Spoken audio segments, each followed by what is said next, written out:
Well, hi guys, welcome back to the channel. It's Bob from Greybeard Models, and yeah, we've been away away for a while. Haven't put up a video for a bit, but I didn't really have a lot to do. And anyway, I've got a few bits and pieces now. Bit of variation on a theme.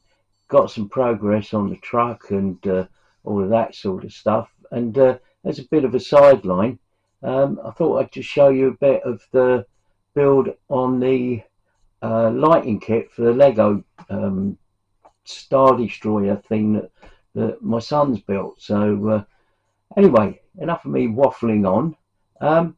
Let's go and have a look at the bench and see how far we've got, and we'll also have a look at some electrical light stuff. Anyway, let's go over to the bench.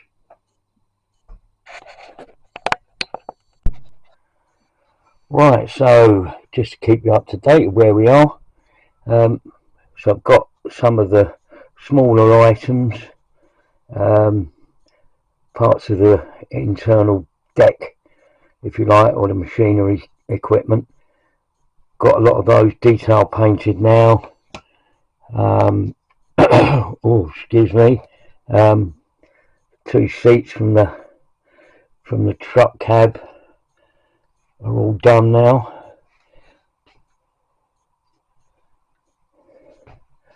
The chassis has been primed and given a coat of the AK.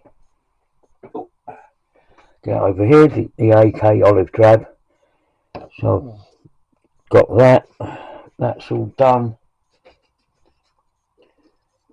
I've got some of the other sort of sundry bits and pieces done with the olive drab, and you saw the last part of the video, or the last video. I've got the two figures primed. They're looking really nice actually. Primed them with black and then an overspray from above with the white, normal sort of procedure. And my little doggy friend, I've given him a white primer, so these will be sort of figure painted, if you like, over the next couple of days. And depending on how long this video is, I might actually have them back. So we've got a fair bit of stuff done. The next step will probably be, I'm not sure. I'll just check and I'll come back.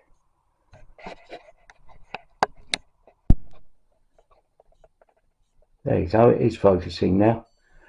Right, so yeah, in between kit builds, I've been working on the LED lighting rig for this big Lego kit. About halfway through, just doing the other side at the moment.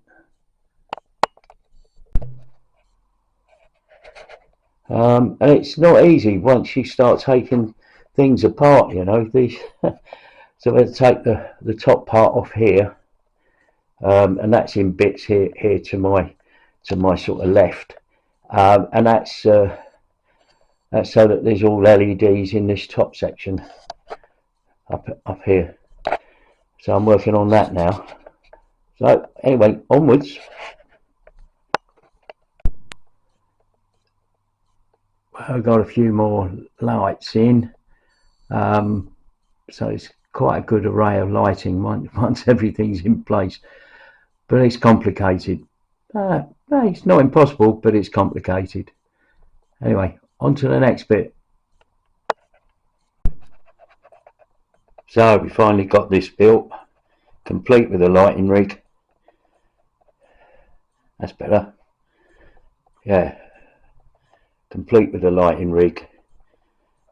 It looks pretty damn cool actually. Really do like it.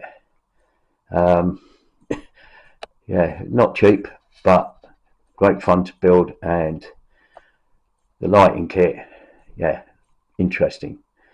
Anyway, that's all from the Lego world at the moment, and I'm sure there'll be some more Lego coming soon.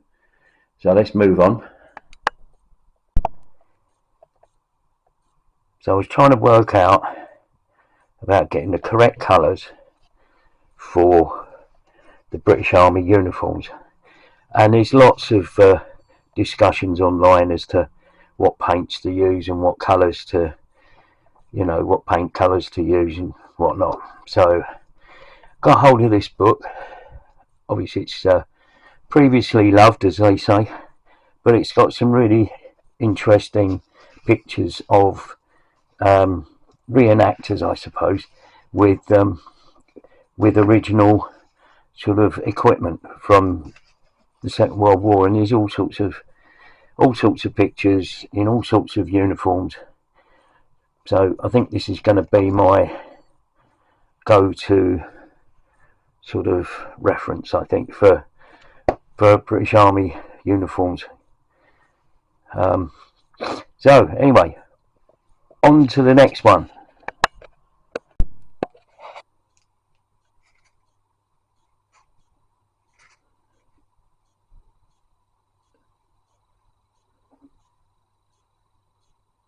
Right, so I've done the two figures. I've done the sort of base colours on the faces and the arms and stuff, and I think they've come out reasonably well for an amateur like myself. So I think that's where I'm going to leave this video for today. It's been a fairly busy couple of days. It's been good fun, and anyway, I hope you enjoyed that, and I'll see you on the next video. Bye for now.